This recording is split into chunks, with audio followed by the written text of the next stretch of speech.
रुको।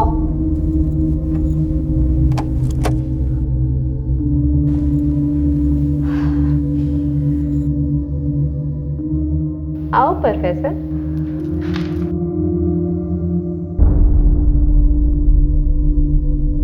अरे बैठो तो। वैसे तुम ऐसे परमिशन लेते ना तो बड़े मीठे लगते। तुम यहाँ बैठो, मैं तुम्हारी पसंद की दारू लेकर आती हूँ, ठीक है?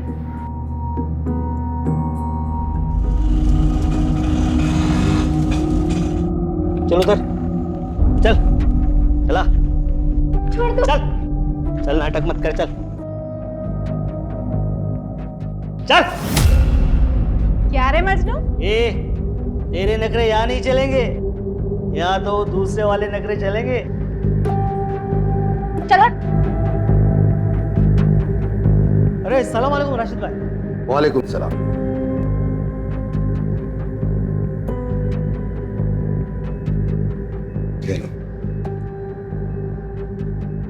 नूरे,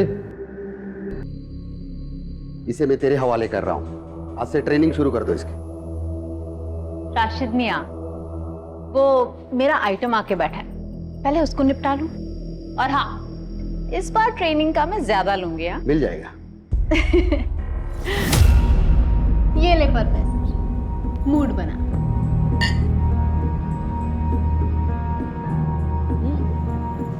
ए धीरे, कलेजा जल जाएगा।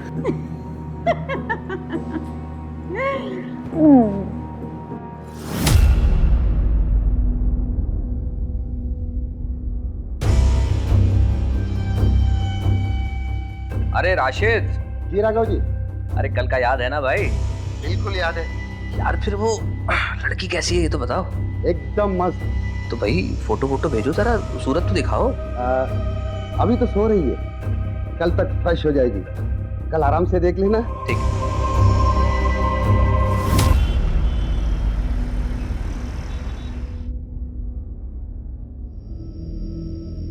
नाम क्या है तेरा?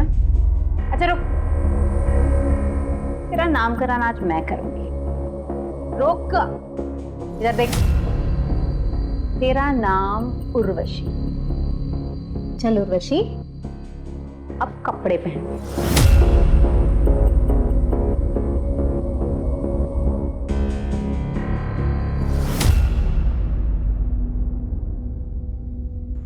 राशिद मियाँ,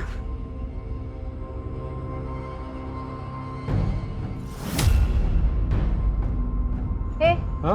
घूर क्या रहा है? चल ऑटो निकाल। चल चल।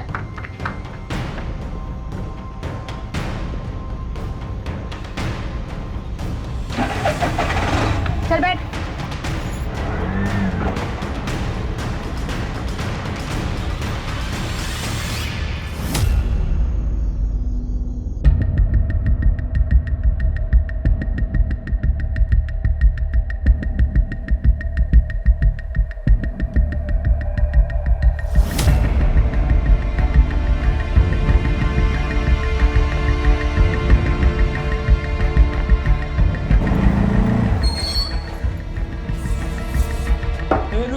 मैं रिक्शा आगे खड़ी कर रहा हूँ।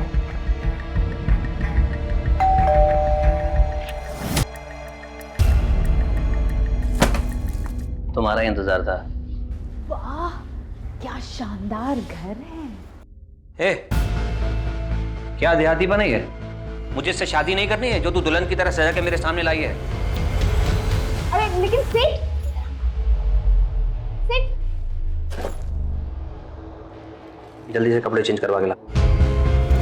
चल।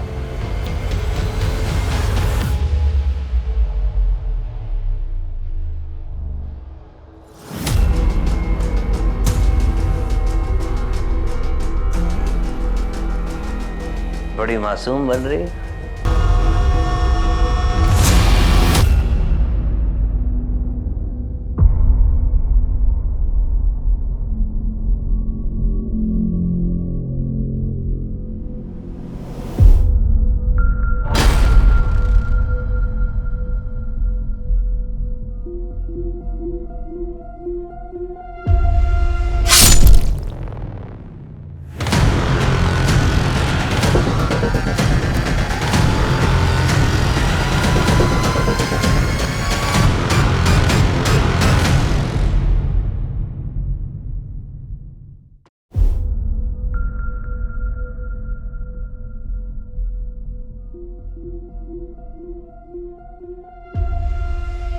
साहब,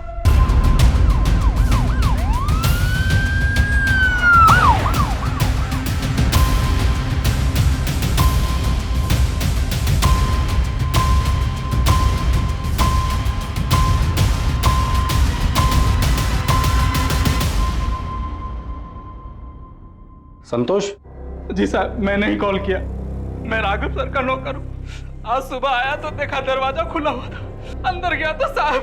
परिवार के बाकी लोग कहाँ हैं? मैम साहब मायके गई है, मैंने उन्हें कॉल कर दिया, आते ही होंगे। तुम यहीं रुको। श्रीवास्तव, घर की तलाशी लो। महेंद्र, अंदर आओ।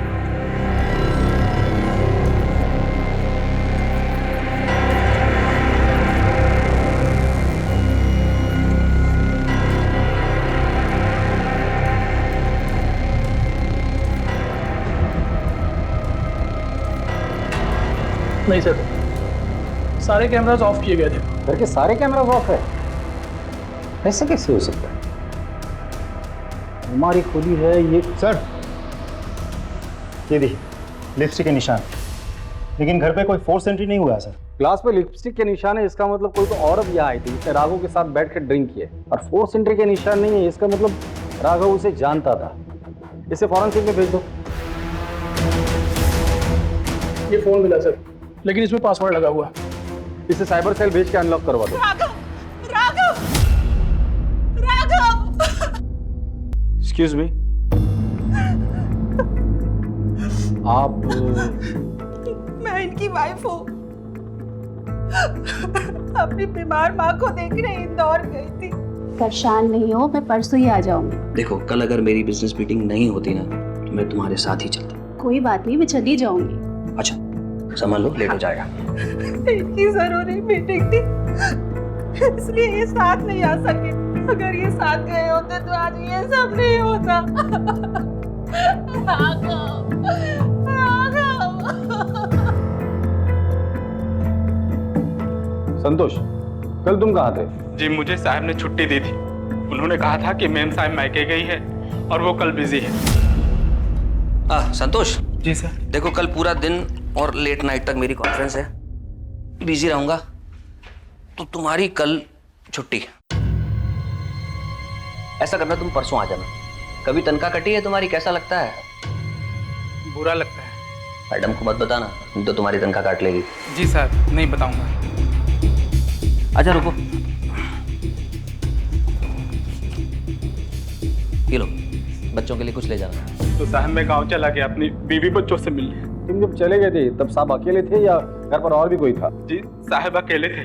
श्रीवास्तव, इसके डिटेल ले लेना, और जब तक इंक्वायरी पूरी नहीं हो जाती तुम शहर छोड़ के कहीं नहीं जाओगे। सर, गेट के एकदम बाहर से टायर के निशान मिले। चलो। सर, ये देखिए सर। ये तो ऑटो रिक्शा के टायर के निशान है। हो सकता है कि अपराधी ऑटो से आया हो। घर में फोर्स एंट्री का निशान नहीं है, ग्लास पे लिपस्टिक के निशान है, और घर के सारे सीसीटीवी कैमरास ऑफ है। अजीब बात है। सर, ये बात मुझे भी बहुत अजीब लगी। घर के नौकर संतोष ने बताया कि घर पे जो सीसीटीवी है वो सिर्फ राघव ही एक्सेस करता था। I mean switch off switch on करना, फुटेजेस निकालना, इवन जो कोडिंग्स होते थे वो सिर्फ राघव को ही पता था। महेंद्र, एक काम करो, इस घर में जाके पता करो कोई सीसीटीवी कैमरा है क्या। अगर है तो उसका फुटेज चेक करो। सर,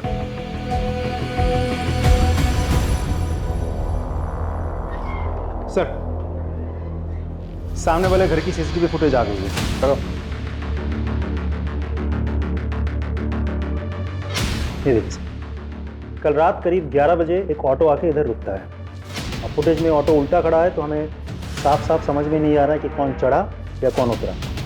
फिर देखिए, करीब 4 बजे एक आदमी ऑटो से उतरता है और राघव के घर की तरफ जाता है। ठीक 10 मिनट बाद ये वापस आता है, ये ऑटो में बैठता है, ऑटो के साथ निकल जाता है।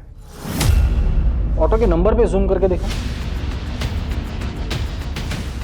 MP 1371 TC।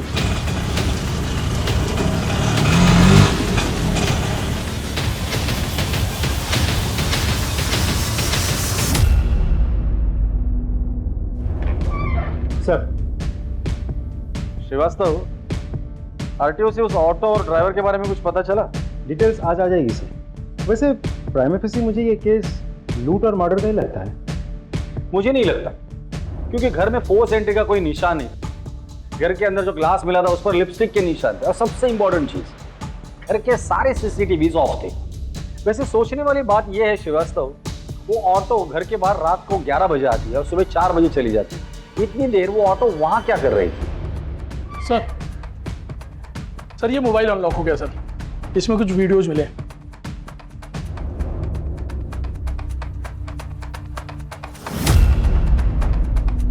अब पता चला घर के सारे सीसीटीवी बंद क्यों थे। घर के अंदर ये सब चल रहा था। ये राघव कुछ ज्यादा नशे में भी दिख रहा है। नशे की हालत का फायदा उठाकर उस कॉल गर्ल ने राघव का मर्डर किया और भाग गई। सर मुझे भरोसा नहीं है कि मेरे पति लड़कियों को पैसे देकर घर पर बुलाते थे। हमारे पास सबूत है, ये देखिए। सर मुझे तो अभी भी यकीन नहीं हो रहा, वो तो मुझसे कितना प्यार करते थे, फिर उन्होंने ये सब क्यों किया? समझ, कंट्रोल उससे, शांत हो जाइए। आपके पति की किसी के साथ कोई दुश्मनी थी, पर्सनल या business rivalry? Sir personal life में तो उनकी कोई दुश्मनी नहीं थी, और बिजनेस का मुझे नहीं पता। वो अपने बिजनेस की कोई बात मुझसे शेयर नहीं करते थे, लेकिन हाँ अरोरा को जरूर पता होगा। ये अरोरा कौन? उनके पार्टनर। उनका नंबर है?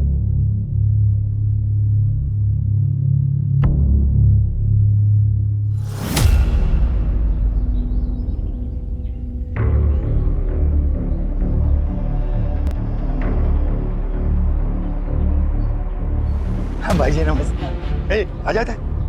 इसका तो मैं आधा ही पचा दूंगा। ये जो बनता है दे दीजिए भाई जी। ठीक है।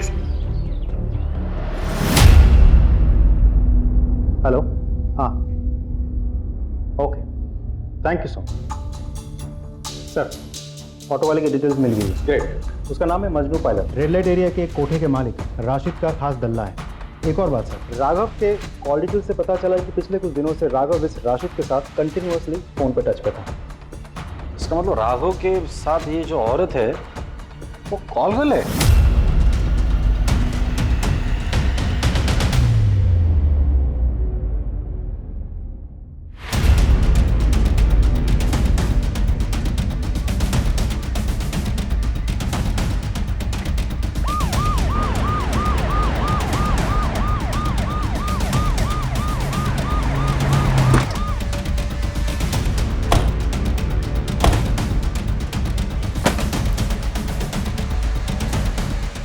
तलाशी लो पूरे ब्रोथल की।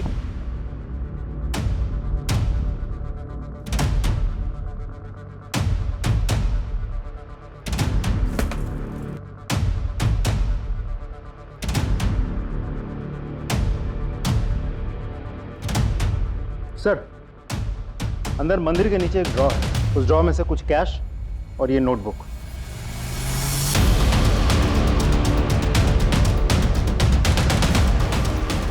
ये शायद हिसाब किताब होगा। ये क्या है? कुछ कोड है क्या? देखते हैं। पूरा ब्रोथल अच्छे से चेक किया सर, लेकिन घर में कोई नहीं मिला। लगता है सब भाग गए। वो राशिद का नंबर ट्रैकिंग पे डाल दो और खबरियों को काम पे लगा दो। सर पुलिस राघव के मर्डर में उलझी हुई थी कि तभी उन्हें एक और लाश की खबर मिली जो इस केस को और पेचीदा करने वाली थी।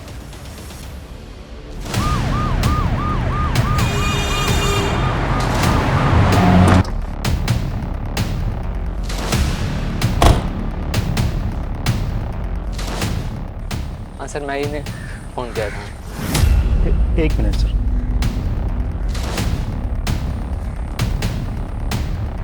सर ये तो मजनू पायलट का ऑटो है।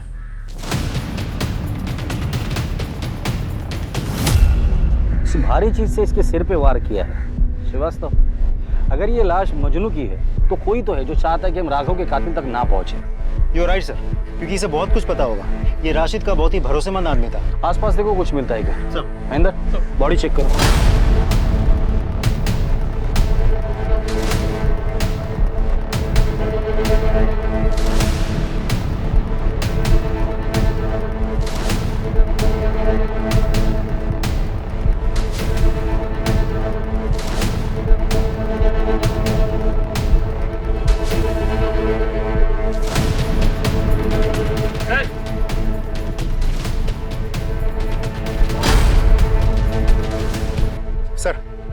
ये पत्थर मिला है, ये देखिए खून लगा हुआ है। इसे फॉरेंसिक भेज दो। जी सर। सर उसका वॉलेट गायब है सर। कहीं ऐसा तो नहीं किसी ने लूटपाट करने के लिए उसे मार दिया हो? ये लूटपाट का मामला नहीं लगता। महेंद्र, यहाँ तक पहुँचने का एक ही रास्ता है, हाईवे। यहाँ से लेके हाईवे तक जितने भी सीसीटीवी कैमराज हैं उनका फुटेज चेक करो, पता तो चले यहाँ अकेला आया था या किसके साथ आया।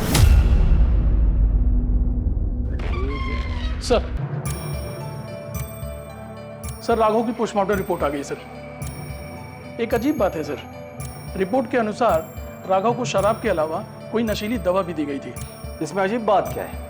बहुत सारी कॉल गर्ल्स अपने कस्टमर को नशीली दवाई देती है ताकि वो उन्हें परेशान ना करे। लेकिन सर मर्डर वेपन पे हमें कोई फिंगरप्रिंट्स भी तो नहीं मिले।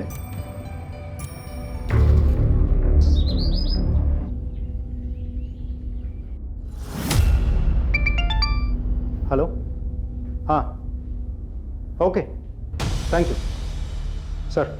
राशिद का पता मिल गया। उठाकर लेकर आओ उसे। चलो।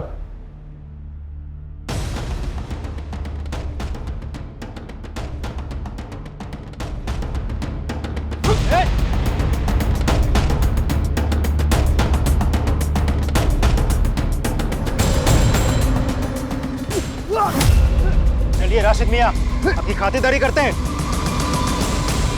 ये माजरा क्या है सब? वो वैसे तो मैं कम उम्र की लड़कियों का धंधा नहीं करता सर। राघव जी ने मुझसे कहा कि तुम्हारी लड़की को अगर मैं दिला दूं तो वो मुझे 2 लाख रुपए देंगे। मैं लालच में आ गया सर। एक नई लड़की के साथ मेरे धंधे की भरोसेमंद धंधे वाली नूरी और मजनू को उसके साथ में भेज दी। 2 लड़कियां थी वहां? राघव ने जब लड़कियों को बुलाया था तो नूरी को उसके साथ क्यों भेजा था? पहली बार जा रही थी साहब, फर्स्ट टाइम। इसके लिए मैंने नूरी को उसके साथ में भेजा ताकि कोई ऊंच नीच हो जाएगी तो वो संभाल लेगी। सब कुछ ठीक चल रहा था साहब, लेकिन सुबह सुबह मुझे मजनू का फोन आया तो हेलो, वो राघव का किसी ने कत्ल कर दिया है और अपनी नूरी भी यहाँ पे नहीं है। वो कम से कम भी गायब हो गया भाई। अरे ऐसा कैसे गायब हो सकता है? उन दोनों को पकड़कर मेरे सामने ले आ। तो ठीक है भाई। मुमताज, कमला, शबनम, अब्दुल, अरे कुछ पूछो मत, भागो, खतरा है, भागो जल्दी, भागो।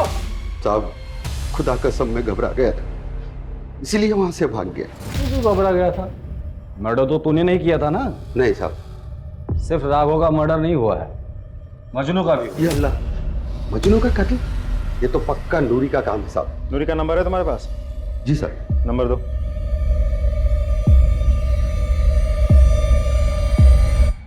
एक्सक्यूज मी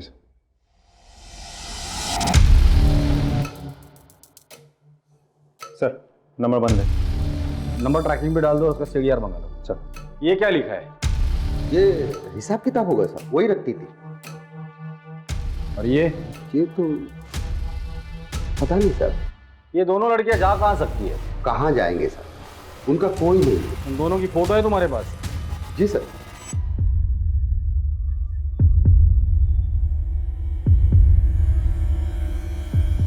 ये नूरी है।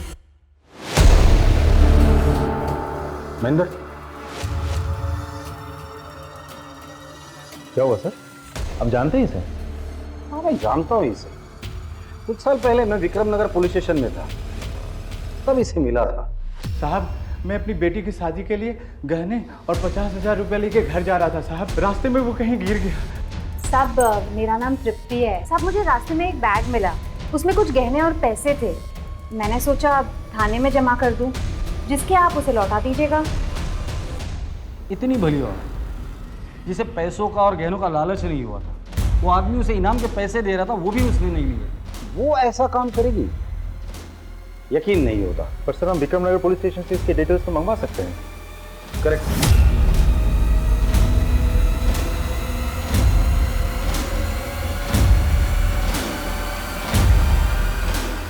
आगे गांव तक जरा हमें छोड़ देंगे? सर फॉरेंसिक रिपोर्ट के हिसाब से राघव के घर के लिपस्टिक वाले ग्लास पे हमें जो फिंगरप्रिंट्स मिले हैं, मजनू के ऑटो से भी हमें सेम फिंगरप्रिंट्स मिले हैं। अगर दोनों जगह के फिंगरप्रिंट मैच होते इसका मतलब ये है कि ये दोनों लड़कियां ब्रोथल से निकलकर राघव के घर पर गई उसके ड्रिंक पे नशे की दवा मिला दी, उसके बाद राघव का मर्डर किया, पैसे लिए और वहां से भाग गए। उस रात ये 2 लड़कियां राघव और मजनू से मिली थी और इन दोनों का मर्डर हो गया है। एक और बात सर, मजनू के मर्डर वेपन यानी कि उस पत्थर पर सेम फिंगरप्रिंट्स हैं जो कि हमें रिक्शा और उस ग्लास पर मिले थे।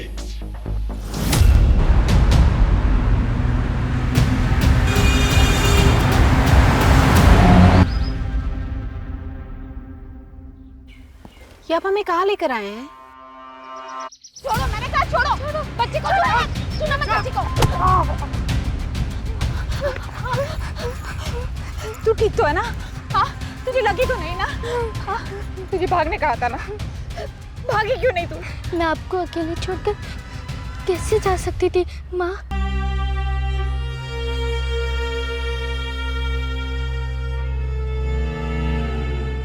ये निशान कैसा है? वो तो बचपन से ही है। बचपन से?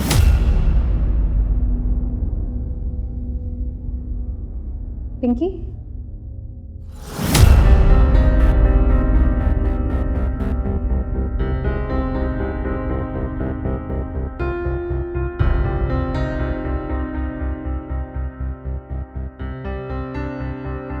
तुम्हारा नाम पिंकी है और ये मेरी बेटी का नाम पिंकी था और उसको भी ऐसे ही निशान था। तो मेरी बेटी है।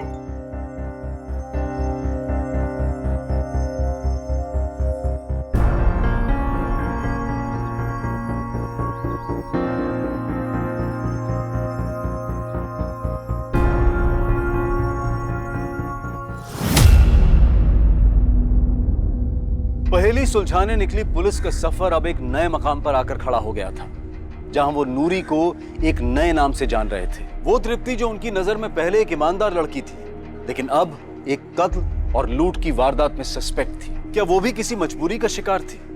और अगर हाँ, तो वो क्या हालात थे जिनकी वजह से उसे अपना नाम बदलना पड़ा? पुलिस का फोकस इनके जवाब ढूंढने में लग गया और वो पहुंच गए उस जवाब की पहली कड़ी के पास।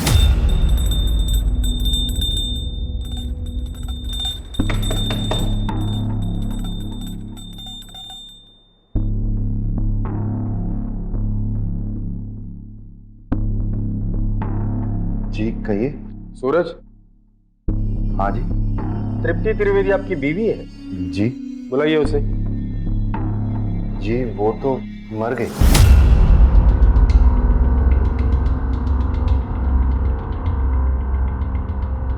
सर, अरोड़ा आया है, राघव का बिजनेस पार्टनर। बुलाओ उसे। सर, काम के सिलसिले में मैं बाहर गया हुआ था, इसलिए जब आपने बुलाया तो मैं मिलने आ नहीं सका। आपके बिजनेस पार्टनर का मर्डर हो जाता है और आपको पुलिस के पास आने के लिए इतना टाइम लगता है? सर, मैं तुरंत आना चाहता था, लेकिन जिस काम के लिए गया था उसे छोड़ के बीच में नहीं आ पाया। एक्चुअली जिनसे हमारी मीटिंग थी उन्हें बिजनेस टूर के लिए बाहर जाना था, तो दोबारा उनसे मिलना पॉसिबल नहीं था। क्या बिजनेस करते हैं आप लोग? और आपका और राघव का बिजनेस रिलेशन कैसा था? बिजनेस और रिलेशन दोनों फेयर और लीगल है। हम गवर्नमेंट से कंस्ट्रक्शन टेंडर लेते हैं। राघव की फैमिली लाइफ के बारे में क्या जानते हैं आप? उनके अफेयर के बारे में या वो जो प्रोस्टिट्यूट के पास जाते थे उनके बारे में क्या जानते हैं? सर, अफेयर के बारे में तो मुझे कुछ पता नहीं, लेकिन उसे कम उम्र की लड़कियों का शौक था। कई बार ऑफिस में शिकायत भी की गई। आपने कभी समझाया नहीं? सर, बहुत बार समझाया कि सुशील बीवी है, सुखी परिवार है।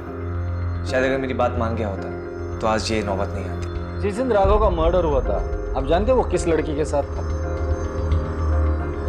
नो आइडिया सर, मैं बिजनेस ट्रिप पे बाहर था। ठीक है, जब तक इंक्वायरी पूरी नहीं होती आप शहर छोड़ के कहीं नहीं जाएंगे। जी सर। जाइए।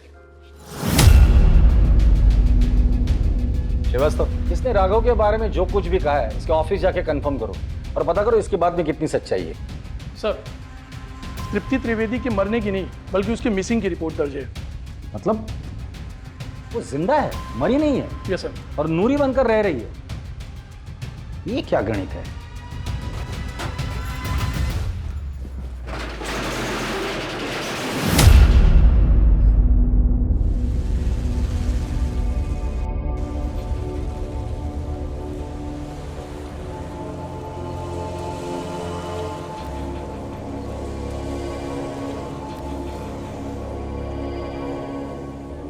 ये है हमारी बेटी और ये तेरा दूल्हा। मुझे शादी नहीं करनी है, मुझे पढ़ाई करनी है। भाड़ में गई तेरी पढ़ाई। तेरी किस्मत में यही दुल्ला है और इससे शादी करनी है तुझे, समझे कि नहीं? वरना बाजार में जाके बेच दूंगा तुझे।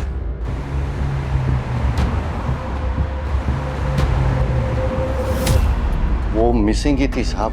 मैंने उसे 6 साल तक ढूंढा, फिर उसकी कोई खबर नहीं आई तो मैंने उसे मरा हुआ मान लिया। उसे ढूंढने की कोशिश नहीं की? ढूंढा ना साहब, पागलों की तरह ढूंढा मैंने। फिर मुझे किसी ने बताया कि उसने तृप्ति को सावेर में किसी आदमी के साथ देखा था।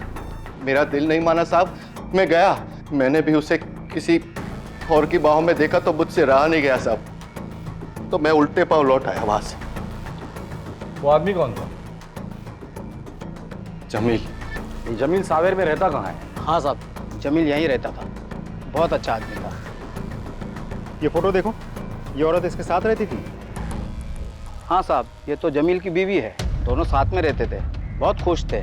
लेकिन पता नहीं साहब किसकी नज़र लग गई, जमील को कैंसर हो गया। यूँ समझो कि उसके बाद सब बर्बाद हो गया और उसके इलाज के लिए उसकी बीवी ने यहाँ तक कि उसने कपड़े और बर्तन तक मांजे, लेकिन साहब उसको बचा नहीं पाई। ठीक है, जाइए। महेंद्र, पता करो ये जमील कौन से गोडाउन में काम करता था। लेकिन सर मुझे एक बात समझ में नहीं आ रही, अगर आपको इतना यकीन है कि वो लड़की नूरी ही है, फिर हम उसके पास को इतना क्यों कुरेद रहे हैं? आई एम नॉट श्योर, गलती मुझसे भी हो सकती है। सर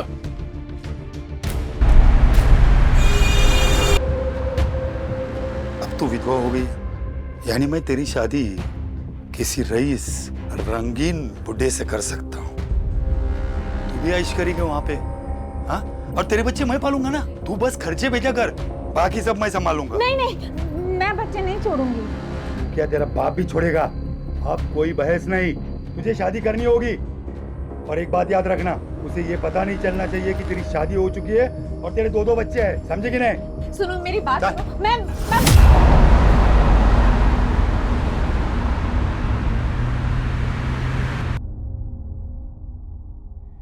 ये नंबर्स नहीं है, ये कोड नंबर्स है।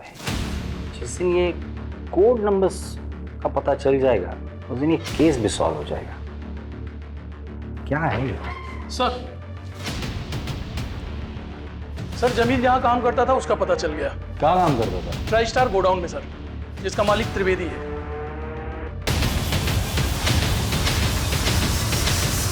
मैंने आपसे झूठ बोला था, लेकिन साहब हकीकत ये है कि उसका मेरे अकाउंटेंट के साथ अफेयर था साहब। मैंने उन दोनों को रंगे हाथों पकड़ा था। तो तुमने क्या किया? मैं क्या करता साहब, निकाल दिया उसको घर से ताकि उसका पापी साहब मेरे बेटे पे ना पड़े साहब। फिर क्या साहब, भाग गई वो जमील के साथ। फिर मैंने पैसे खिला के उसकी मिसिंग रिपोर्ट लिखाई पुलिस में, ताकि मेरे पड़ोसी, समाज वाले या मेरा बेटा बड़ा हो जाए तो मुझे उनको कोई जवाब ना देना पड़े। दोबारा मुलाकात नहीं हुई इससे? हुई थी साहब, एक बार आई थी वो, जब जमील बीमार था। तू यहाँ क्यों आई? मुझे कुछ पैसों की जरूरत थी। जमील की तबीयत बहुत खराब है, उसका इलाज कराना है।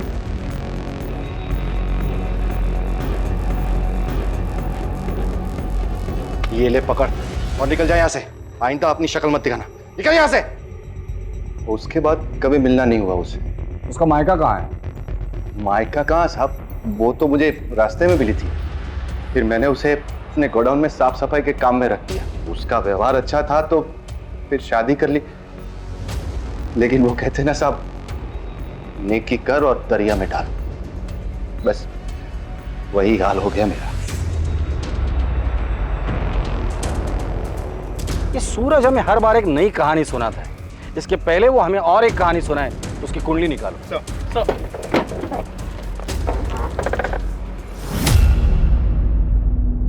ये वीडियो ध्यान से देखो। नूरी और राघव एक साथ थे, फिर नूरी चली जाती है और 20 मिनट के बाद ये साया अंदर आता है जो राघव को मार देता है। नूरी का जाना और राघव का मरना, इसके बीच 20 मिनट का फासला है। सर शायद वो दोनों राघव के बेहोश होने का इंतजार कर रहे हो। मुझे नहीं लगता। फिर से देखो, राघव के जेब से तिजोरी की चाबी गिरती है, नूरी चली जाती है और 20 मिनट के बाद ये साया अंदर आया जिसने अलमारी खोलने की कोशिश की। इसके आवाज से राघव उठा, ये साया ने राघव पर हमला किया, उसे मारा, कपड़ों की तलाशी ली, चाबी निकाली और अलमारी खोली, पैसे लिए और भाग गया। सर कुछ समझ में नहीं आया, आई एम सॉरी, बट अब कहना क्या चाहते हैं? नूरी को अगर चोरी करनी ही होती तो वो चाबी रिटर्न क्यों करती? तुम लोगों ने नूरी का कमरा चेक किया था? जी सर। क्या मिला था? कुछ खास नहीं सर, 2-3 हज़ार रुपये कैश और कुछ छोटे मोटे गहने बस।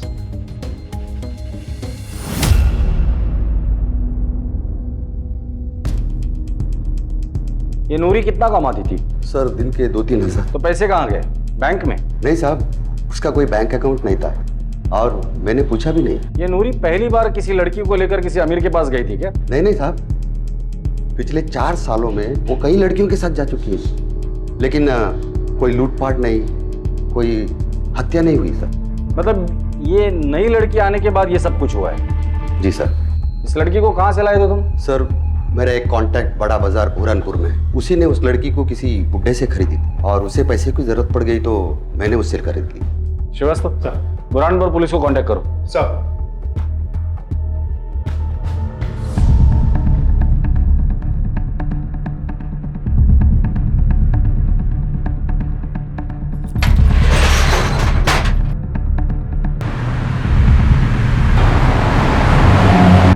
नहीं सर।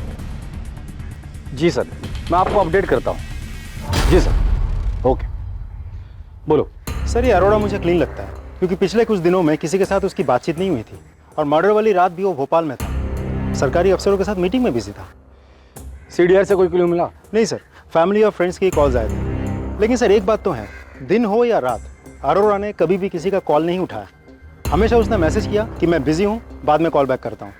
अब सर ऐसा भी हो सकता है कि उसने कॉल नहीं उठाए तो ये सब ऑटोमेटिक मैसेजेस हैं जो कॉलर्स को पहुंच गए। श्रीवास्तव, 3 बार फोन नहीं उठाता है आदमी समझ सकता हूँ, लेकिन रात में भी ऐसा कहाँ इतना बिजी था वो? सर ऐसा भी तो हो सकता है कि वो बिजनेस पार्टी कर रहा हूँ, आई मीन क्लाइंट्स को एंटरटेन कर रहा हूँ।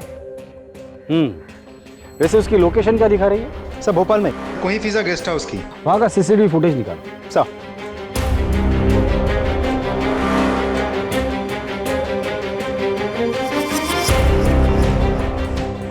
जय हिंद सर। सर उस सूरज त्रिवेदी ने हर बार हमसे झूठ बोला है। सर बताता हूँ साहब, सब बताता हूँ साहब। मैंने झूठ बोला था साहब, वो सिर्फ मेरे मालिक की थी साहब। मालिक? इन गोडाउन के मालिक तो तुम हो ना? मैं तो मैनेजर था, मेरे मालिक का मैं सारा काम करता था साहब, लेकिन उनके मरने के बाद मैंने उनकी सारी चीजें हड़प ली। औरत की मजबूरी का फायदा उठाता है महेंद्र। इसे इतना तोड़ना तो दोबारा किसी मजबूर औरत का फायदा ना उठा सके। नहीं सर। और झूठ भी ना बोले। नहीं सर।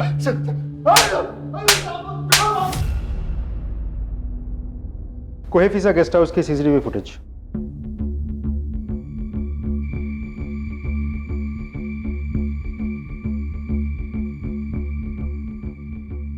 ये आया अरोड़ा, 5 बजे उसने होटल में चेक इन किया, रूम में चला गया।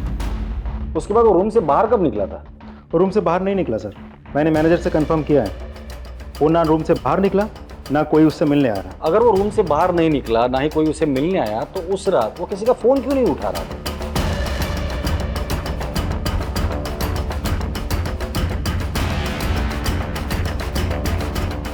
जैन, फ्रीगंज पुलिस स्टेशन से पीआई ठाकुर बोल रहा था, आपसे एक फेवर चाहिए था। जी जी, भेज दीजिए। Thank you. श्रीवास्तव, अगर कोई आदमी दिन का 2-3 हज़ार रुपया कमाता हो तो हफ्ते में कितना कमा लेता? 7 दिन में ऑन एवरेज 15 या 18 हज़ार रुपये। कैलेंडर निकालो, जुलाई महीना निकालना। जी सर। 8 तारीख को कौन सा दिन था? मंडे। 15 को, 22 को, फिर मंडे। ये कोड क्रैक हो गया। ये 8, 15, 22 ये मंडे है और ये 17, 16, 15 ये अमाउंट है। मतलब 8 तारीख को 17,000, 15 तारीख को 16,000 और 22 तारीख को 15,000 रुपए नूरी ने किसी को तो भेजे हैं। पता करो उसने किसको ये पैसे भेजे। सर,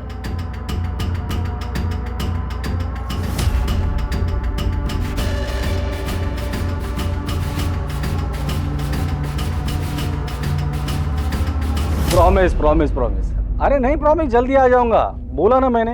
अच्छा आप मम्मा को बिल्कुल परेशान नहीं करना। अच्छा बेटा अभी पापा बहुत बिजी है, बाद में फोन करूं? Please please please please. Okay bye. Sorry बेटी का फोन था, बोलो। सर नूरी किसी एजेंट के थ्रू बुरहानपुर में पैसे ट्रांसफर करवाती थी। किसे? गोविंद मिश्रा। सर इंटरेस्टिंग बात तो ये है कि ये गोविंद मिश्रा बड़ा चौक बुरहानपुर के निवासी है। सर ये वही जगह है जहाँ से राशिद ने उर्वशी को खरीदा था। बुरहानपुर के एसपी से बात करो और बुरहानपुर चलने की तैयारी करो। 1 मिनट। जय हिंद ऑफिसर। ठीक है, राघव की बीवी और अरोरा दोनों को उठाकर लेकर आ।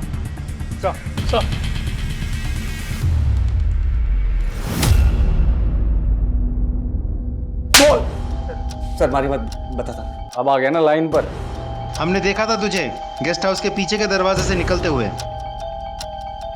सीमा और मेरा अफेयर है। सर मैं राघव की आदतों से बहुत ज़्यादा परेशान थी और इसलिए उससे हमने रास्ते से हटाने का सोचा। प्लान के मुताबिक मैंने गेस्ट हाउस में चेक इन किया और सीमा को इंदौर भेज दिया ताकि उस पर कोई शक न कर सके। पीछे के दरवाजे से बाहर निकल के कोई फिजा से नॉर्मल बस ली और उज्जैन पहुंच गया। और फिर रुका क्यों? आगे बोल। और फिर हमें पता था कि राघव ने राशिद के यहाँ से लड़कियां बुलाई है। मैं जानता था कि वो सीसीटीवी कैमरे बंद करेगा, इसीलिए मैंने इंतजार किया। सर मैंने पीछे की खिड़की से अंदर जाने का प्लान बनाया, लेकिन मैं जब तक अंदर जाता मैंने 2 धंधे वालियों को पीछे की खिड़की से बाहर निकलते हुए देखा। मुझे समझ नहीं आ रहा था कि ये सब क्या हो रहा है। उसी का फायदा उठा के मैं अंदर गया।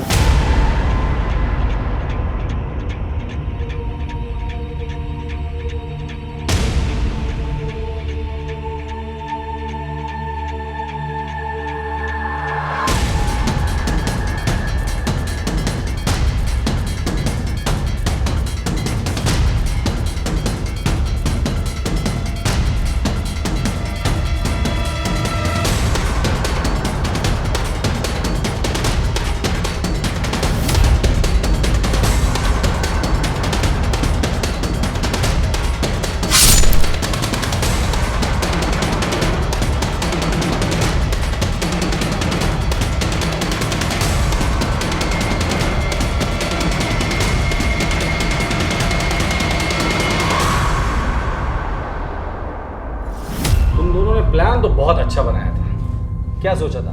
किसी को समझ में नहीं आएगा? पुलिस वाले इतने बेवकूफ है। तुम्हारा राघव अगर उसके आदतों से परेशान थी तो उसे समझा देती, अगर नहीं समझता तो डिवोर्स दे देती। इस कातिल का साथ देने की क्या जरूरत थी? एनीवेज अभी तक आपने साथ जो दिया है वही साथ जेल में दूर दूर रहकर निभाना। श्रीवास्तव दोनों के खिलाफ तगड़ी चार्जशीट बना। राघव की हत्या की गुत्थी तो सुलझ गई थी, पर नूरी का उसके बाप से उसके अपने बच्चों को बेचने का बदला अभी बाकी है। क्या पुलिस नूरी को अपराधी बनने से रोक पाएगी और क्या उसके बिछड़े बच्चों से उसको मिला पाएगी? मेरे बच्चे कहाँ हैं? तृप्ति तुम? तूने मेरे बच्चों के साथ क्या किया? बच्चा है ना? बच्चे बच्चे अरे तेरी जान ले लूंगी मैं, बता मुझे जल्दी।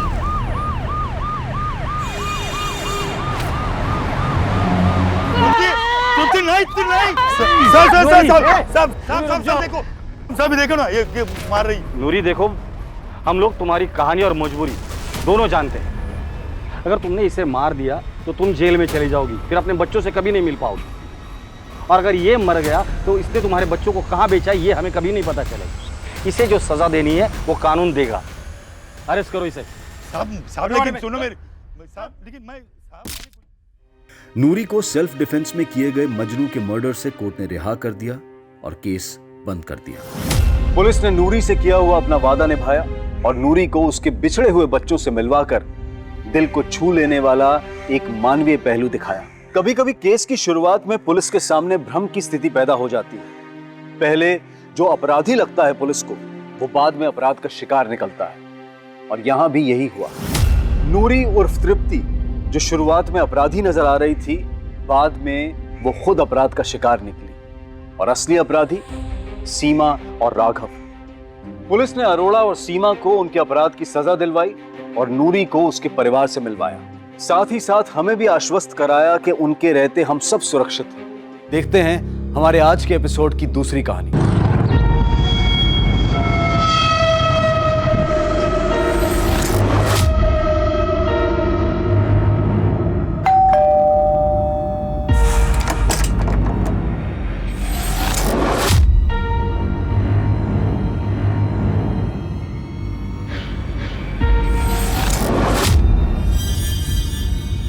पापा रुको।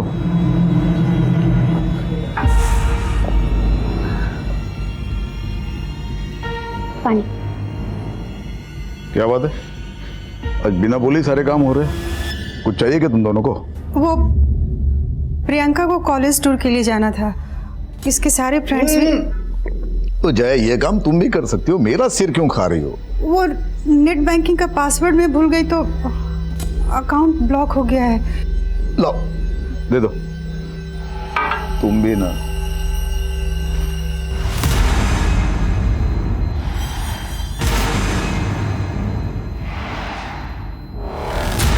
इस लड़की का फोटो क्यों रखा है फोन पर?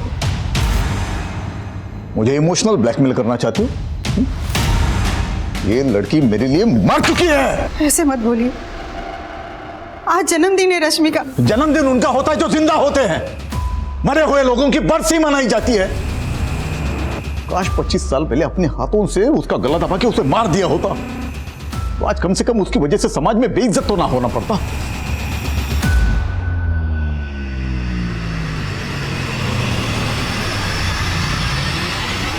Happy birthday to you.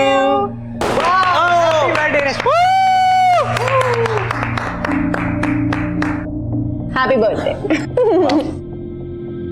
Happy birthday. Oh my God, Ronak! This is so beautiful. Thank you so much. Thanks to you. तूने मेरा सोशल मीडिया अकाउंट हैंडल किया और मुझे ये वेब सीरीज मिली। किसी पोस्ट को कैसे वायरल करते हैं ये बंदी जानती है। Guys, see. किसी भी पोस्ट को वायरल या ट्रेंडिंग करने का एक सिंपल फंडा है। बदनाम हुए तो क्या हुआ? नाम तो हुआ ना। पॉइंट है बॉस।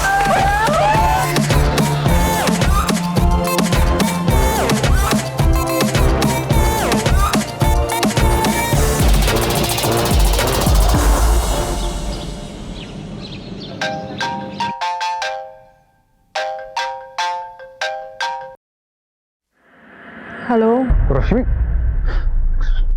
ये तूने क्या किया? रौनक, एक मिनट। क्या हुआ है पहले ये बता। देख, मेरे सामने नाटक मत कर। मेरी इमेज की तो तूने लगा दी है और मेरे घर पर जो तमाशा चल रहा है वो अलग। अगर मेरा करियर डूब गया ना, मैं तुझे जिंदा नहीं छोड़ूंगा। रौनक, पहले बदतमीजी से बात करना बंद करो और आराम से बताओ हुआ क्या है। अभी के अभी मेरा सोशल मीडिया चेक कर जाकर, पता चल जाएगा कि कल तूने क्या पोस्ट किया है।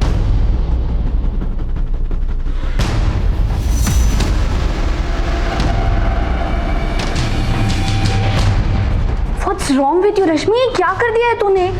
यार पता नहीं कैसे हो गया ये, मुझे समझ नहीं आ रहा। मैं नशे में थी तो पता नहीं कैसी गलती हो गई यार। गलती? बहुत बड़ा कांड कर दिया है तूने।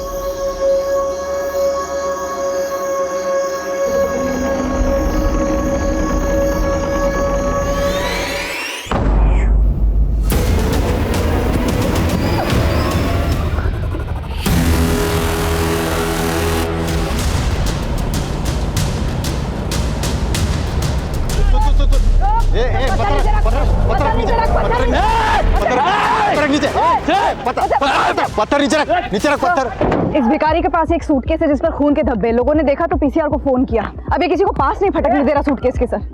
पत्थर नीचे रख। पत्थर नीचे रख। पत्थर नीचे रख। गुप्ता, राम,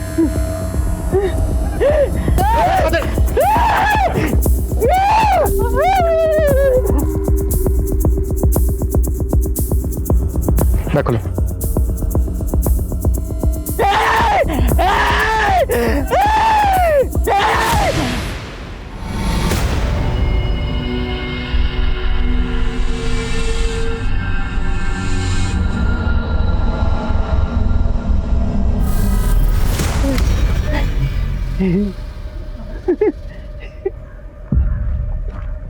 तूने किया ना ये सब? तूने मारा ना इस लड़की को? तूने मारा? एक सेकेंड सर, ये भिखारी मंदबुद्धि है। ये मंदबुद्धि है या तेज बुद्धि है ये तो चेकअप के बाद ही पता चलेगा। हो सकता है इसने ही मारा हो इस लड़की को और पकड़े जाने के डर की वजह से एक्टिंग कर रहा हो। नहीं सर, आसपास लोगों से पूछताछ की थी, वो कई सालों से इसे ऐसे ही देख रहे हैं, यूं ही घूमता रहता है। तो हो सकता है ये सूटकेस इसको कहीं से मिला हो, या फिर ये भी हो सकता है कि किसी ने सूटकेस फेंका और इसने उसको देखा हो। इससे हमें कातिल का हुलिया पता चल सकता है। सर इधर देखिए।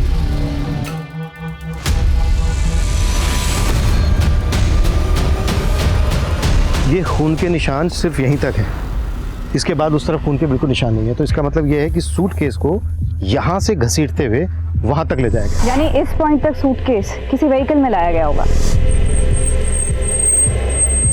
राइट। जाहिर सी बात है यहाँ पे कोई सीसीटीवी तो होगा नहीं।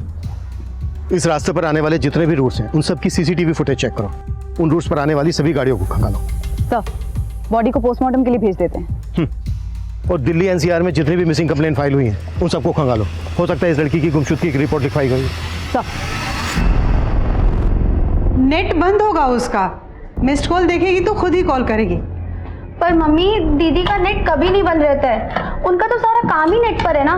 बेटा बिजी होगी, और एक काम कर, तू जाके खाना गर्म कर, तेरे पापा आते ही होंगे, उनको पता चल जाएगा तो तू समझ रही ना बेटा। क्या तो क्या मम्मी, क्या कर लेंगे वो? दीदी ना एकदम सही बोलती है, हम सब पापा के हाथ की कठपुतलियां हैं। क्या वो कभी हमारे बारे में सोचते हैं कि उनकी बेटियों की, उनकी बीवी की भी कोई अपनी विशेष हो सकती है, लाइफ हो सकती है? लेकिन नहीं, वो हमारे बारे में बिल्कुल नहीं सोचते।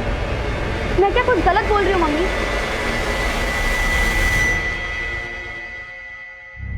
सर, विक्टिम के हाथ पे ये टैटू फ्रेंच लैंग्वेज में है। इसका मतलब है my life my rules. My life my rules, बताइए लड़की रेबल टाइप की होगी। वाह दी, कूल है ना?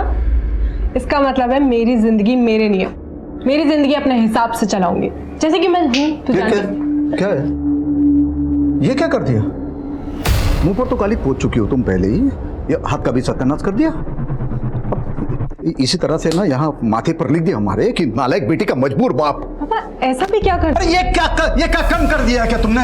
हाँ, मिटा दे, मिटा दे। वो नहीं निकलेगा। अरे कैसे नहीं निकलता है, देखते हम। पापा, दीदी को दर्द होगा। आजा। पापा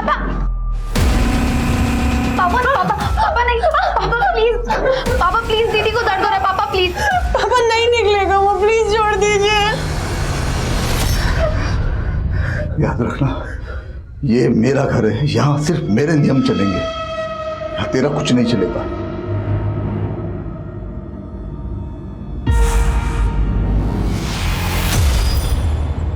विक्टिम के बारे में और कोई इन्फॉर्मेशन मिली?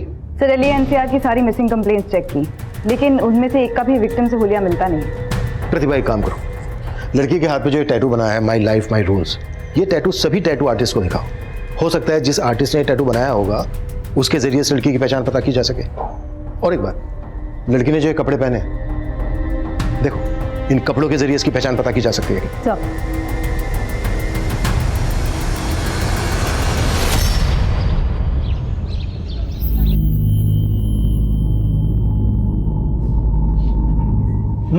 सब्जी देना। अरे देना।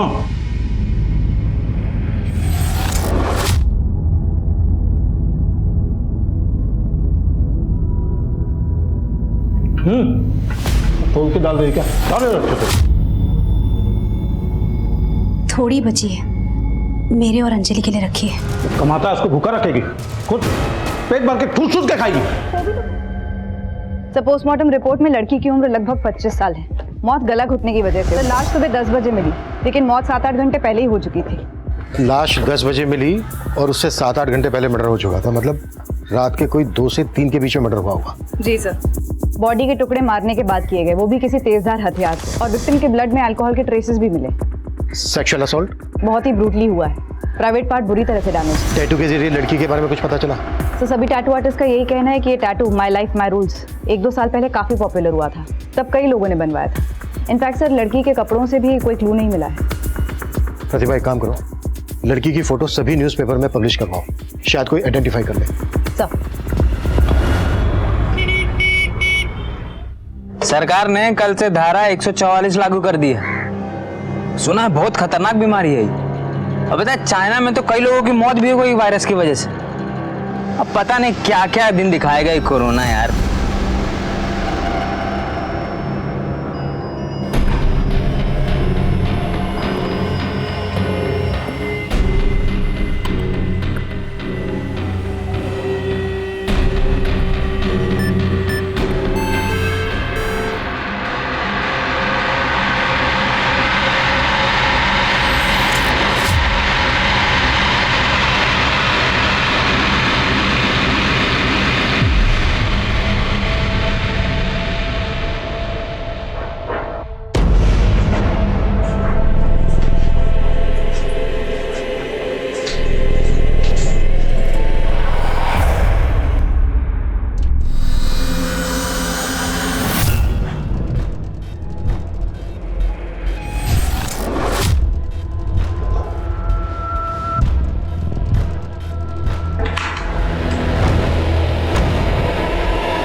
अम्मा, भूख लगी है।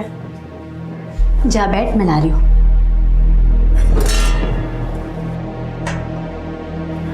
माँ, हाँ, सब्जी नहीं बनी? तेरे बाबा के लिए रखी है बेटा। तू जानती है ना, अगर उन्हें कम पड़ा तो हम दोनों को खा जाएंगे। पता नहीं कब पीछा छूटेगा उस आदमी से। ऐसा नहीं बोलते बेटा, जैसे भी हैं तेरे बाबा हैं, और हमें जो भी मिल रहा है ना उन्हीं की वजह से मिल रहा है, समझी? इंदु भाभी, गणेश भैया का एक्सीडेंट हो गया, जल्दी चलिए।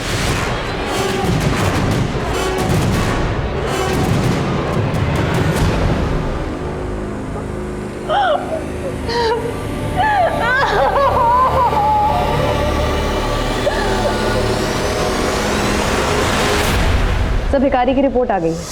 साइकोलॉजिस्ट का कहना है कि वो अपना मानसिक संतुलन काफी पहले ही खो चुका था, और जिस प्रिसिशन से क्राइम हुआ है ये उसके बस की बात ही नहीं है। क्राइम करना भले ही उसके बस की बात ना हो, पर देख तो सकता है। साइकोलॉजिस्ट ने उससे काफी देर बात की। उनका कहना है कि उस भिखारी ने कुछ तो देखा है, क्योंकि वो बार बार किसी गाड़ी और सूटकेस के बारे में बात कर रहा है, लेकिन काफी पूछताछ करने के बाद भी वो उससे कोई इन्फॉर्मेशन निकाल नहीं पाए। छोड़ दो उसको, लेकिन नजर रखो उस पर, और अपने सारे खबरियों को एक्टिव कर दो। जब तक इस लड़की की हमें पहचान नहीं पता चल जाती, तब तक ये केस आगे नहीं बढ़ पाएगा। आंटी, आंटी, क्या हुआ मधु? आज का आपने न्यूज़ देखा? नहीं देखा? क्या बात है?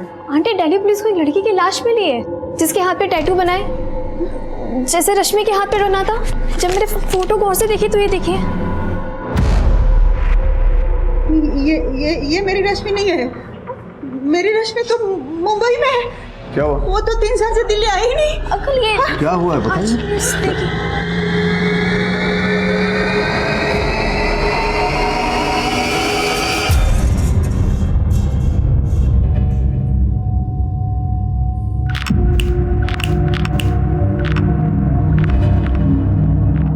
बेटा डरो मत, वो लड़के तुम्हें नहीं छेड़ेंगे अब। अच्छा बताओ, भूख लगी है?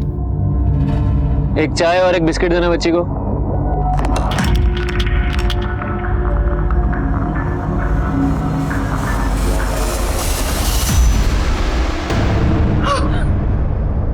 मेरे बच्चे!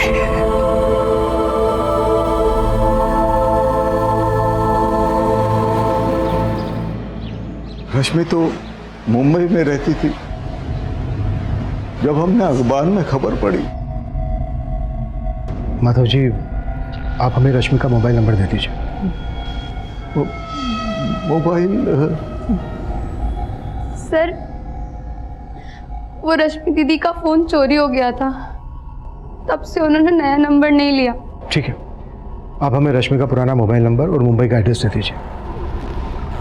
आप लोगों की आखिरी बार कब बात हुई थी रश्मि के साथ? 6 दिन पहले ही बात हुई थी इंटरनेट पर। मुंबई में ही हो प्रियंका, और कहाँ जाऊंगी? रश्मि दीदी, 3 साल हो गए, अब तो घर आ जाओ। देख, मैं उस जेल में वापस नहीं आ सकती, वरना जेलर साहब और पापा मेरी जान ले लेंगे। हम इंटरनेट के थ्रू ही बात किया करते थे। रश्मि कौन सी कंपनी में काम करती थी? कंपनी का तो नहीं पता, लेकिन किसी टैलेंट मैनेजमेंट कंपनी के साथ वो काम करती थी। रश्मि अगर मुंबई में रहती थी तो उसकी लाश यहाँ दिल्ली कैसे पहुंची होगी? मुंबई पुलिस से कांटेक्ट करो और रश्मि की सारी इंफॉर्मेशन निकालो। एक तरफ रश्मि के कातिल की तलाश पुलिस को मुंबई ले गई थी, तो दूसरी तरफ दिल्ली से सटे गाजियाबाद में भी एक बहुत ही बड़ी घटना घटी। सर ये कुमार जायसवाल का घर है। सर बड़े ही दबंग आदमी थे, अपने वार्ड के पार्षद भी रह चुके हैं। सर इनकी लाश।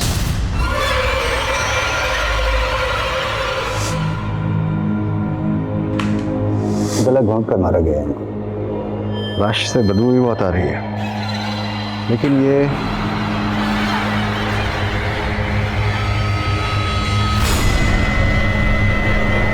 लगता है इस रस्सी का इस्तेमाल गला घोटने के लिए किया गया है। कांस्टेबल, इसको फॉरेंसिक जांच के लिए भेजो। अच्छा, घर में लूटपाट जैसी भी कोई घटना घटी है? हाँ सर, पूरा घर बिखरा पड़ा है। सबसे पहले लाश को किसने देखा? सर इनके पड़ोसी अजीत महतो। साहब 1-2 दिन से मैंने जायसवाल साहब को नहीं देखा, और जब ये थाली वाला कार्यक्रम हो रहा था उस वक्त भी बाहर नहीं आए। अरे जायसवाल साहब, जायसवाल साहब, अरे बाहर निकलो।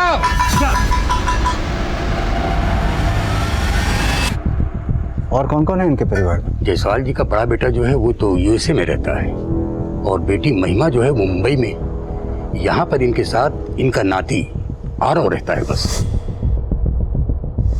और आरव अब कहाँ है? आरव को तो मैंने कई दिनों से नहीं देखा। लास्ट टाइम जब मैं उसको देखा था तो अपने ही घर में चोरी करता है। अपने ही घर में चोरी करता है। जी क्यों मार रहे हैं आरव? अरे नशेड़ी हो गया एक नंबर का, अपने ही घर में चोरी करता है। साहब आरव को तो नशे की लत पड़ गई थी, और इसके लिए उसने घर में कई बार चोरी भी किया है। मुझे तो ऐसा लगता है साहब के पैसे के लिए ही उसने। सब पूरा घर छान लिया, सारी कीमती चीजें चोरी हो चुकी है। सर जायसवाल साहब के पास एक गन थी, वो मिली होगी आप लोगों को। उनके पास गन? जी सर पूरा घर देख लिया, कोई गन नहीं मिली। सर रश्मि की बहन प्रियंका ने हमें जो उसका मुंबई का एड्रेस दिया था वो फेक है सर। रश्मि की फैमिली कहती है कि रश्मि मुंबई में रहती थी, वो दिल्ली कभी वापस लौटी नहीं। अब या तो रश्मि ने अपनी फैमिली से झूठ बोला या फिर रश्मि की फैमिली हमसे झूठ बोल रही है।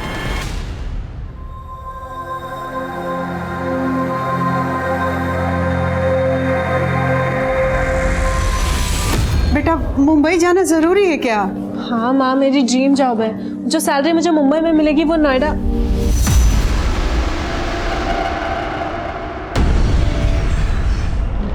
ये सब्जी लाइए, ये रख दो। अगर मेरी मर्जी के खिलाफ इस दहलीज के बाहर किसी ने कदम भी रखा तो दोबारा वापस नहीं आ पाएगा। ठीक है पापा, नहीं आऊंगी वापस, आई प्रॉमिस। तो जाओ और वापस मत आना, और आ गई ना गलती से तो गलत आवा के यहीं पे खत्म कर दूंगा तुम्हें, तो काट काट के फेंक दूंगा तुमको।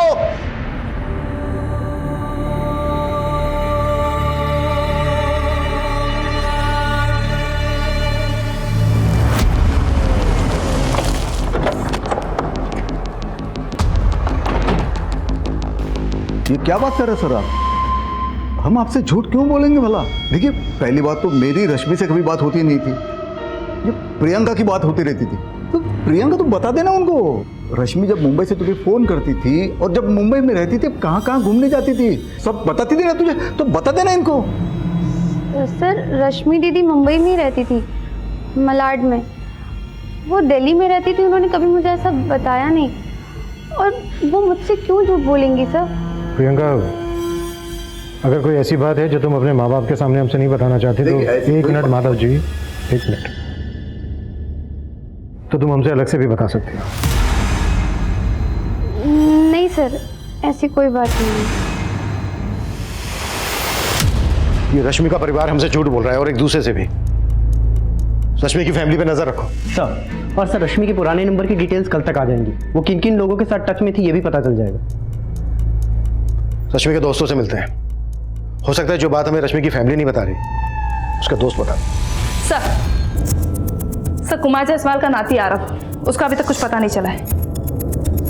लेकिन सर एक काम की खबर हाथ लगी है। एक ड्रग पेडलर अंकुर है, उसके साथ इस आरव का उठना बैठना था। ठीक है, ये माना कि अंकुर आरव को ड्रग सप्लाई करता था, लेकिन इससे कहीं साबित नहीं होता कि उसका मर्डर से कोई लेना देना हो सकता है सर, क्योंकि अंकुर ने आरव को ड्रग्स दिए थे बेचने के लिए, लेकिन ये नशे का आदी आरव, उसने सारे ड्रग्स खुद ही उड़ा दिए। तब तो ये अंकुर आरव के पीछे हाथ धो करके पड़ गया होगा अपने नुकसान की भरपाई करने के लिए। जी सर, घटना के 3 दिन पहले आरव गया था अंकुर को पैसे देने के लिए, लेकिन कुमार जायसवाल ने इन दोनों को देख लिया था।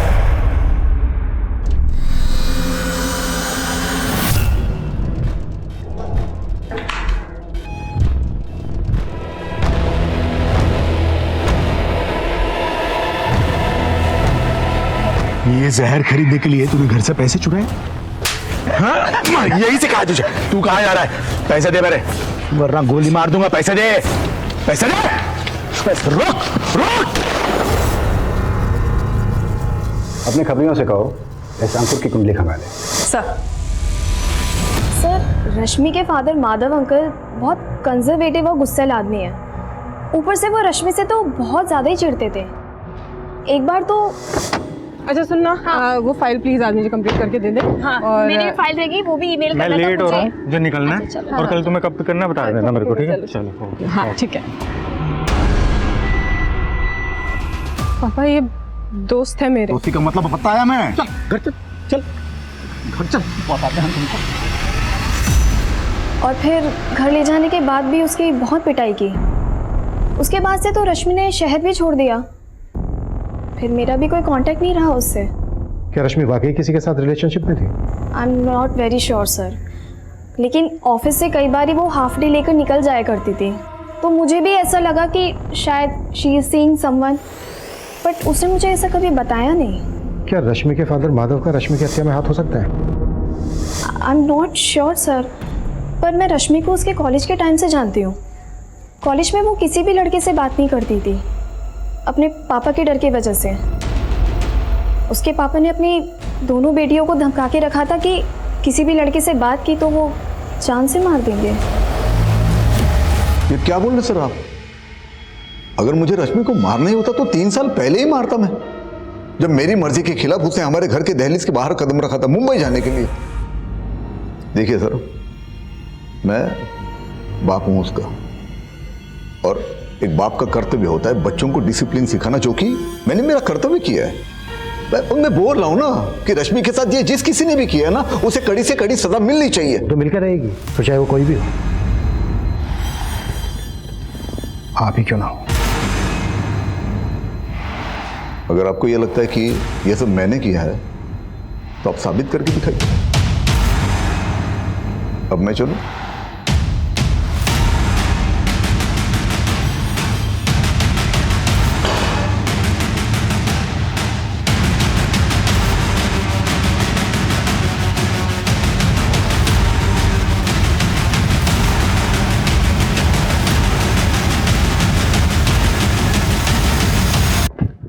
सर रश्मि के कॉल रिकॉर्ड्स आ गए। उसका नंबर दिल्ली में ही रजिस्टर्ड है। इनफैक्ट उसका फोन कभी चोरी ही नहीं हुआ, उसने अपना नंबर 3 महीने पहले इस्तेमाल करना बंद कर दिया। कॉल रिकॉर्ड से कुछ मिला? सर उसकी 3 लोगों से रेगुलरली बात होती थी, रौनक दहिया, सोनाली दवे और निहारिका शर्मा। रौनक और निहारिका एक्टर्स हैं और ये सब के सब दिल्ली में बेस्ड हैं। इनफैक्ट सर उसके कॉल डिटेल्स में एक भी नंबर मुंबई का रजिस्टर्ड नहीं है। इसका मतलब रश्मि कभी मुंबई गई नहीं थी, वो यहीं दिल्ली में थी।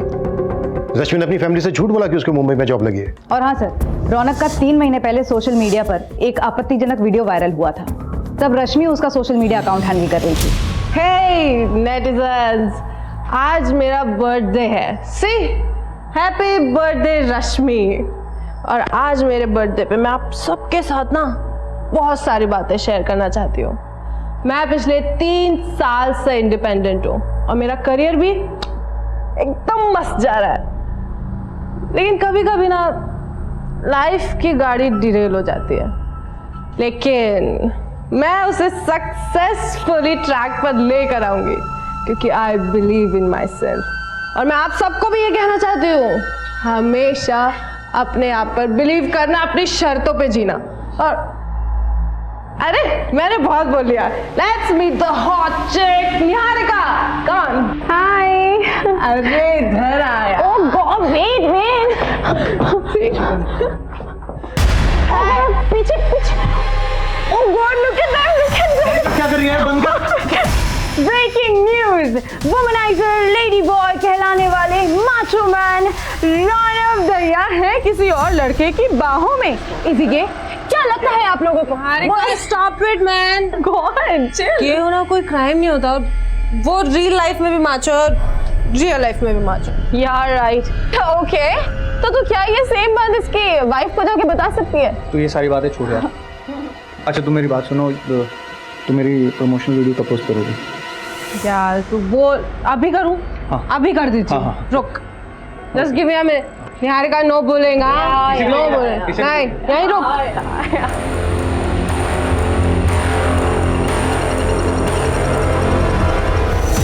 अगर मेरा करियर डूब गया ना, मैं तुझे जिंदा नहीं छोड़ूंगा। रौनक पहले बदतमीजी से बात करना बंद करो और आराम से बताओ हुआ क्या है। अभी के अभी मेरा सोशल मीडिया चेक कर जाकर, पता चल जाएगा कि कल तूने क्या पोस्ट किया। पीछे देख पीछे देख।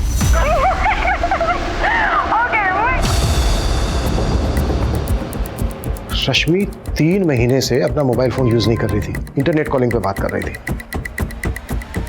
रौनक से मिलो।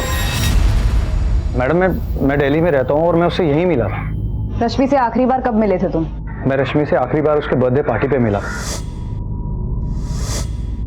उस रात को मैं कैसे भूल सकता हूँ? उस रात की एक वीडियो ने मेरा पूरा करियर बर्बाद कर दिया। मेरी वाइफ मुझे छोड़कर चली गई। मुझे तो लगता है कि उसे उसके किए की सजा मिल गई। बहुत बड़ा ब्लंडर कर दिया था रश्मि ने सर, इसलिए उसे कुछ दिनों के लिए अंडरग्राउंड होने को बोला था मैंने। और तकरीबन 3 महीने पहले उसने अपना फ़ोन इस्तेमाल करना छोड़ दिया था और अपना नंबर फिर उसने दोबारा कभी यूज़ नहीं किया। रश्मि यहाँ दिल्ली में कहाँ रहती थी? यही साउथ दिल्ली में रहती थी। रश्मि यहाँ जो साउथ दिल्ली में रहती थी वो एड्रेस देंगे आप हमें? या श्योर।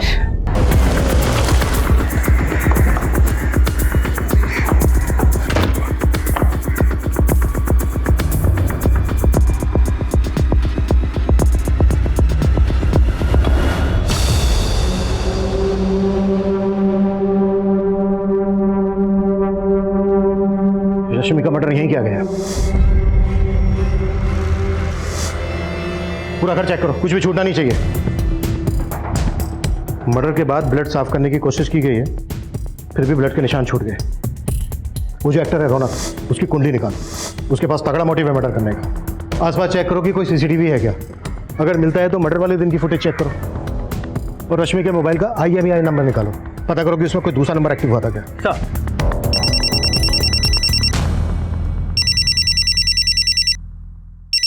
हेलो,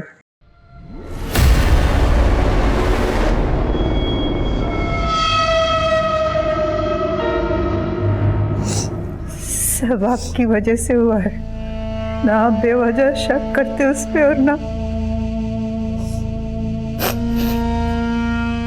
3 साल से हमारी बच्ची इसी शहर में रह रही थी, लेकिन एक बार हमसे मिलने तक नहीं आई। इसी बात को तुम समझ नहीं रही हो जया? 3 साल से इसी शहर में थी ना, फिर भी उसने तुमसे झूठ बोला। अपने घर से ज्यादा उसे अपने आजादी प्यारी थी।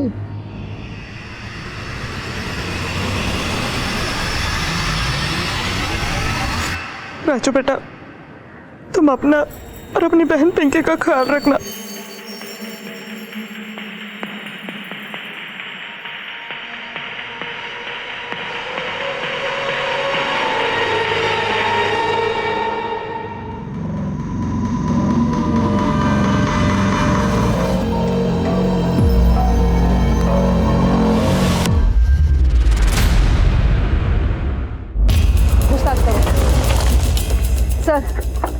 सर ये फैमिली 4 महीने पहले ही यहाँ शिफ्ट हुई थी। हरीश एक प्राइवेट कंपनी में जॉब करता था, लेकिन कोविड के कारण वो कंपनी बंद हो गई। आइए सर, ये देखिए सर, ये हरीश। सर एक बॉडी बेडरूम में भी है, ये देखिए सर।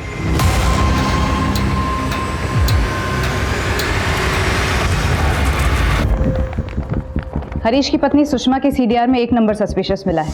पिछले 2 दिन में इस पर कई बार लगातार बात हुई है। हेलो, नंबर आगरा का है, किसी ललिता श्रीवास्तव का। अभी स्विच ऑफ है। सर 5 साल पहले ललिता ने खुदकुशी की थी।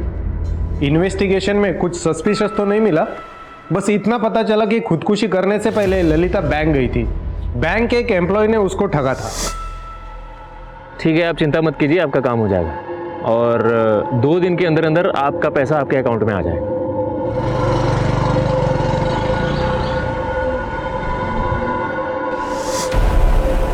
कौन था वो? ये केशव नाम है इसका। इसने ललिता को वादा किया था उनके जमीन पर वो लोन दिलवाएगा, लेकिन जमीन को धोखे से बेच दिया। अभी तक हमारे हाथ नहीं लगा है। ठीक है, तुम हमें इसकी सारी डिटेल्स दो। सर, कौन हो सकता है वो जो 5 साल पहले मिली ललिता के मोबाइल नंबर से हमारी दूसरी विक्टिम सुषमा से बात कर रहा था? हाँ प्रतिभा। सर, रश्मि के मोबाइल के IMEI नंबर से एक नए नंबर का पता चला है। उसका CDR निकाला तो पता चला वो किसी मनीष अग्रवाल नाम के आदमी से टच में थी। मैं आगरा से निकल रहा हूँ, थाने बुलाओ उसको।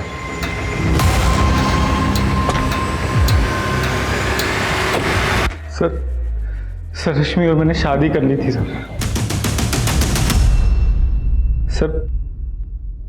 हम दोनों प्यार करते थे सर एक दूसरे से। हम दोनों ही अपने अपने घर से मुंबई में अच्छी जॉब का बहाना करके निकले थे, लेकिन शादी के बाद भी हम दिल्ली में ही थे सर। रश्मि अपने घर वालों से झूठ बोलती थी कि वो मुंबई में है। वो मेरे साथ यहीं थी दिल्ली में सर। बहुत खुश थे सर, पता नहीं किसकी नजर लग गई हमको और हमारे बीच हर छोटी मोटी बात पे झगड़े होने लगे और फिर ये धीरे धीरे झगड़े बड़े होते गए सर। इसीलिए तूने मार डाला रश्मि को? नहीं सर, मैंने मारा नहीं है सर उसको। मैं मानता हूँ कि हम अलग हो गए थे, लेकिन अलग होने के बाद भी हम लोग टच में थे सर। ऐसी रही पार्टी? ऑसम। और तुम्हें तो पता ही है ना, पीने के बाद निहारिका की ऑस्कर वाली स्पीच। यार तुम्हें होना चाहिए था यहाँ पर। अरे यार मुझे आना था, मैं थोड़ा बिजी हो गया काम में। तुम काम करो, मैं जा रही हूँ अभी सोने। ठीक है, कल बात करती हूँ। मैं तो रोज उसको इसी उम्मीद पे फोन करता था कि एक दिन तो हमारे बीच में सब कुछ ठीक हो जाएगा। और जब सब कुछ ठीक नहीं हुआ तो तूने रश्मि को समझाने की कोशिश की और उसने तेरी बात समझी नहीं, इसलिए मार डाला रश्मि को तूने। मैंने मारा नहीं है सर उसको सर मैं प्यार करता था उससे, उसे अपनी जिंदगी में वापस लाना चाहता था। तो जितना अपने आप को शरीफ दिखाने की कोशिश कर रहा है उतना है नहीं। कुत्ता साले को तब तक कुत्ता जब तक ये सच ना बोले। लेकिन हमने नहीं किया सर। रश्मि कई मुश्किलों से गुजर रही थी। अपने बॉयफ्रेंड से अलग होने के बाद वो अकेली हो गई थी, लेकिन उसने अपने पिता के पास जाना मुनासिब नहीं समझा। शायद इसकी वजह उसके पिता का सख्त रवैया और उनकी पिछड़ी सोच थी। पुलिस इस केस में काफी आगे निकल चुकी थी, लेकिन इस साजिश का मास्टरमाइंड उनसे 2 कदम आगे था और अपने अगले शिकार पर घात लगाए बैठा था।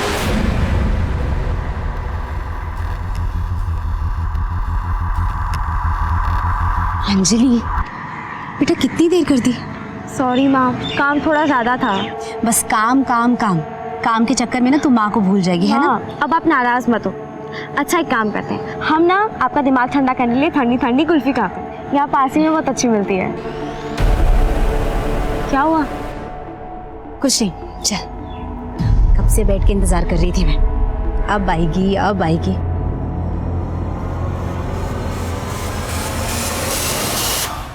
सर, पिछले हफ्ते गाजियाबाद में एक सीनियर सिटीजन का मर्डर हुआ। नाम कुमार जायसवाल। मोडस ऑपरेंडी लगभग हरीश शाही के फैमिली के मर्डर्स जैसी। रस्सी से गला घोटकर हत्या, घर में लूटपाट एंड नो फिंगरप्रिंट्स। और हाँ सर, गाजियाबाद पुलिस को क्राइम सीन से नायलॉन की रस्सी मिली। नायलॉन की रस्सी? कोई अरेस्ट हुआ था उस केस में? 2 लोग सस्पेक्ट हैं।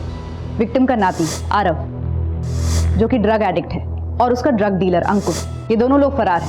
सब पूछताछ में पता चला है पिछले 2-3 हफ्तों में गाजियाबाद और गुड़गांव में इस तरह की घटनाएं होती रही हैं। मतलब रस्सी से गला घोटकर हत्या और क्राइम सीन से कोई फिंगरप्रिंट नहीं। वो हरीश शाही केस की फाइल देना।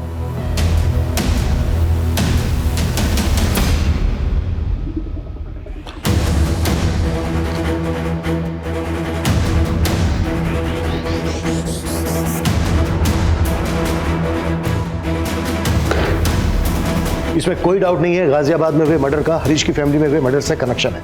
ऐसी चीजें खंगालो जो इन मर्डर्स में कॉमन है।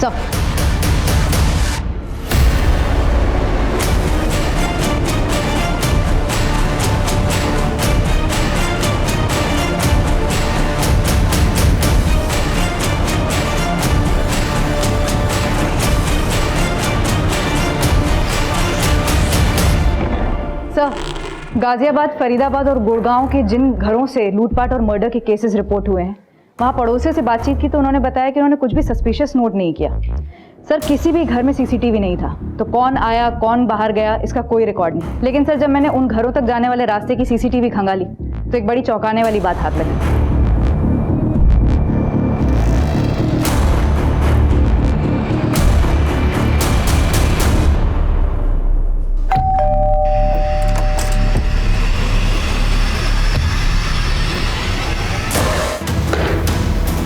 इसमें कोई डाउट नहीं है, गाजियाबाद में हुए मर्डर का हरीश की फैमिली में हुए मर्डर से कनेक्शन है। ये देखो, दोनों ही केसेस में ब्लड टेस्ट करवाए गए हैं, वो भी एक ऐसी कंपनी से जो ब्लड सैंपल घर पर लेने आता है। सर, इसका मतलब ये गिरोह है जो टेस्ट करने के बहाने घर में घुसता है और क्राइम करता है। हाँ जी जी, वो आपने ब्लड टेस्ट करवाया था ना, तो उसी की रिपोर्ट आई है। रिपोर्ट कब तक आ जाएगी जी? मुझे तो बहुत डर लग रहा है, कहीं मुझे कोरोना ना हो गया हो। माफ करना, आप कोरोना पॉजिटिव हैं। पॉजिटिव? जी हाँ, पर आप चिंता मत कीजिए, ये हमारी टीम है जो आपके घर को सैनिटाइज कर देगी। आओगे, आ जाओ। अरे आप चिंता मत कीजिए, पूरा घर सैनिटाइज हो जाएगा, डिसइंफेक्ट हो जाएगा, आप टेंशन मत लीजिए। एक मिनट पहले मैंने बहू की रिपोर्ट तो देखने दे। अबे पापा जी, आप रिपोर्ट देख के क्या करेंगे? वो क्या है ना कि सारी मेडिकल लैंग्वेज है, तो आपको समझ में नहीं आएगी। मैनू सब समझ में आता है, तेनू पता नहीं है पुत्र, मैं अपने पिंड विच ना वैद था, वैद। बे बुड्ढे, फोन किसको लगा रहा है तू? हाँ, ज्यादा होशियारी कर रहा है तू।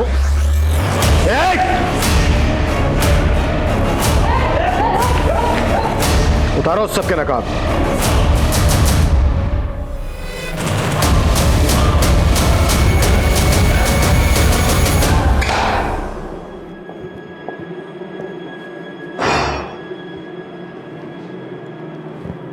ललिता श्रीवास्तव तुम लोगों की पहली शिकार थी ना, जिसको लूटा तुम लोगों ने, जमीन हड़प ली उसकी। वो थी इतनी बेवकूफ कि उसको उल्लू बनाना बहुत आसान था सर। जब मैंने उसकी जमीन बेची तो आई थी मेरे पास रोती हुई। हाँ बोलिए, क्यों बुलाया मुझे यहाँ? प्लीज मेरे साथ ऐसा मत करो, वो जमीन मेरे लिए बहुत जरूरी है। देखिए, पेपर तो आप ही ने दिए थे ना मुझे। मैंने तो लोन के लिए दिया था। मैं कुछ नहीं कर सकता। अरे देखो, मैं मर जाऊंगी। आपको जो करना है आप कीजिए, मैं कुछ नहीं कर सकता। सीधे बोलो, किस किस का क्या क्या रोल था? सर, बशीर एक कंपनी में काम करता था जो लोगों के घरों में जाकर लोगों के ब्लड सैंपल और पैथोलॉजिकल कलेक्ट करते थे, और सर फिर यही हमें बताता था कि किस किस घर में कितने लोग रहते हैं और उनकी कितनी प्रॉपर्टी है।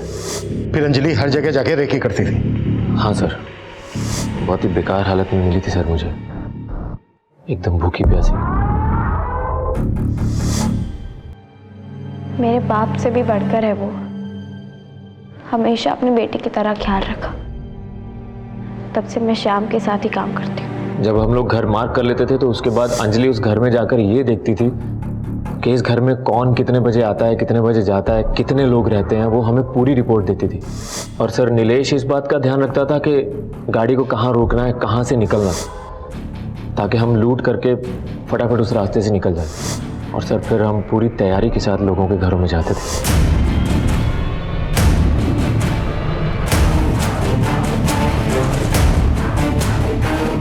रश्मि को भी तुम ही लोगों ने मारा ना? जी, सब पता कर लिया है हमने। मेरे पास भी रश्मि के केस में एक लीड है। रश्मि ने अपने मर्डर से एक दिन पहले सेम कंपनी को अपने ब्लड टेस्ट के लिए सैंपल दिया था। ये बोलो, रश्मि के साथ अलग क्यों? रश्मि का मर्डर हमारे प्लान में शामिल नहीं था। ये तो सब इसकी वजह से हुआ सर। हम लोग एक्चुअली 18 तारीख को उसका घर लूटने वाले थे, लेकिन ये सब भी पहुंच गया उसके घर पे। साहब वो अंजलि के साथ रेकी पर गया था, तब दिखी थी पहली बार रश्मि। उसको देखते ही मेरा बत्ती जल गया सर। तो कितने लोगों को लूटा तुम लोगों ने? सर यही कोई 500-550 लोगों को ठगा होगा। इनकी चीखें 1 किलोमीटर दूर तक सुनाई देनी चाहिए पुलिस स्टेशन के। ये लो कुत्ता सालों को।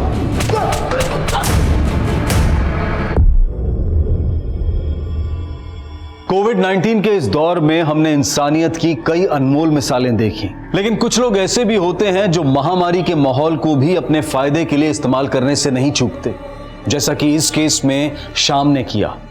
लालच से भरा दिल और साजिश से भरा दिमाग सिर्फ गलत रास्ते पर ही चलाता है, लेकिन खुद को शातिर समझने वाले ये सो कॉल्ड मास्टरमाइंड ये भूल जाते हैं कि जुर्म के रास्ते की आखिरी मंजिल जेल की चारदीवारी होती है, क्योंकि क्राइम नेवर पेज। अब मैं अनूप सोनी आपसे विदा लेता हूं, फिर मुलाकात होगी क्राइम पेट्रोल सतर्क में एक और नए केस के साथ। तब तक अपना और अपने परिवार का ख्याल रखें, सतर्क रहें, सुरक्षित रहें और देखते रहें क्राइम पेट्रोल सतर्क। जय हिंद। इस तरह के और भी एपिसोड देखने के लिए हमारे चैनल को सब्सक्राइब करें और बेल आइकन दबाना ना भूलें।